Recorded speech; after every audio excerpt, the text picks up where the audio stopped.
Have you ever noticed a strange pattern after a rough night's sleep? You wake up heavy-eyed and yawning, you tell yourself you'll eat well today, that you'll stick to your plan, that you'll be disciplined. By mid-morning, something shifts. The pastry case looks suddenly irresistible. Your coffee feels incomplete without a sugary syrup.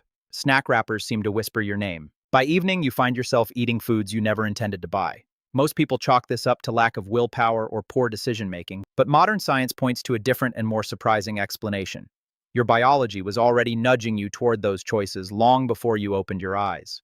Sleep is not merely turned-off time. It's an intensely active, tightly regulated process during which your body and brain perform vital housekeeping. Hormones are reset, immune defenses are fine-tuned, memories are consolidated, and metabolic controls are recalibrated.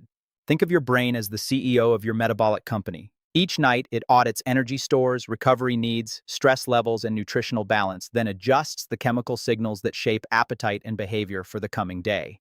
When sleep is adequate, these systems hum along smoothly. When sleep is restricted, even for a single night, the system changes strategy, often in ways that push you toward eating more and choosing quicker, more calorie-dense options. This isn't moral failure, it's adaptation. Two hormones are central to this story. Ghrelin is commonly called the hunger hormone. It acts like an accelerator. When ghrelin rises, appetite intensifies and food looks more attractive. Studies repeatedly show that sleep loss tends to raise ghrelin levels, so after a poor night, you can literally be more biologically hungry. Leptin is the counterpart, the brake. It signals satiety and tells the brain, we have enough energy, you can stop eating. Poor sleep often diminishes leptin's effectiveness.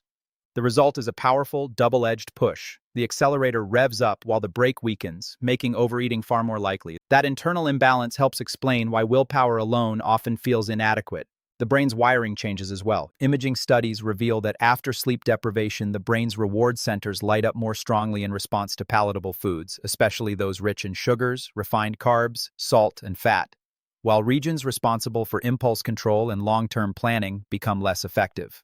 Put simply, tasty foods become more tempting and your ability to resist them diminishes. It's like trying to stick to a budget while every store is running extra sales and your ability to make rational financial decisions has been temporarily dimmed. Sleep loss also shifts what the body craves. You're unlikely to wake up daydreaming about broccoli or grilled fish. Instead, the brain interprets insufficient sleep as an urgent energy shortfall and seeks quick fuel, often in the form of highly processed, fast-digesting foods.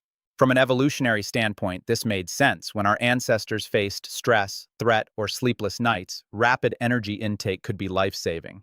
Today, surrounded by calorie-dense convenience foods, that ancient response becomes maladaptive. Metabolic regulation is affected too. Even brief periods of poor sleep can reduce insulin sensitivity, meaning your body becomes less efficient at handling glucose. Blood sugar swings widen, energy feels unstable, and cravings can escalate. Combined with changes in hunger hormones and brain reward signaling, this creates a vicious cycle. Poor sleep, impaired glucose control, increased hunger for quick carbs, more processed food, worse recovery, and more sleep disruption. Cortisol, the body's principal stress hormone, is also sensitive to sleep. Sleep deprivation is a physiological stressor. It can disturb the normal rhythm of cortisol, leaving the body in a more activated, vigilant state. Elevated or dysregulated cortisol contributes to increased appetite and promotes fat storage around the abdomen, another piece of the puzzle linking poor sleep with weight gain. The practical implications are striking. Controlled studies show that people commonly consume significantly more calories after a night or nights of restricted sleep, sometimes hundreds of extra calories in a single day, without consciously intending to. Over weeks and months, those extra calories add up and can shift body weight and composition. This is why focusing solely on diet without addressing sleep is often an uphill battle. You cannot reliably out-eat chronic biological signals. Recent consumer wearables have made this relationship more visible. Millions of people can now track sleep duration, sleep stages, resting heart rate variability, and readiness metrics.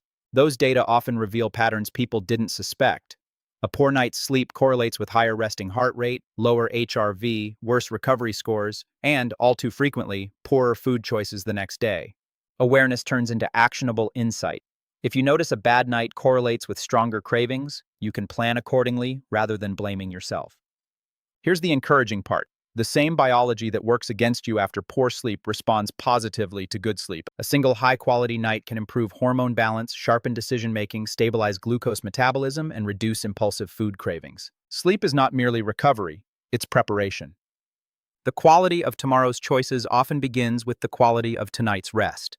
So the next time you find yourself reaching for sugar or feeling unusually ravenous, pause and ask a different question. How did I sleep last night? Framing the problem as a biological signal rather than a moral failing gives you options. Prioritize restorative sleep, plan satisfying meals for vulnerable windows, or use behavioral strategies when you know your resistance will be lower. Understanding these forces lets you work with your body instead of fighting it.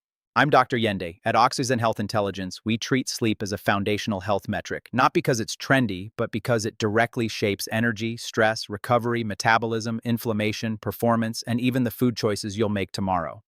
Remember, hunger is not always a matter of willpower. Sometimes it's a sleep problem, a hormonal signal, a recovery issue. The more clearly we understand that signal, the better we can design environments and habits that support our goals instead of undermining them. I'll see you in the next episode.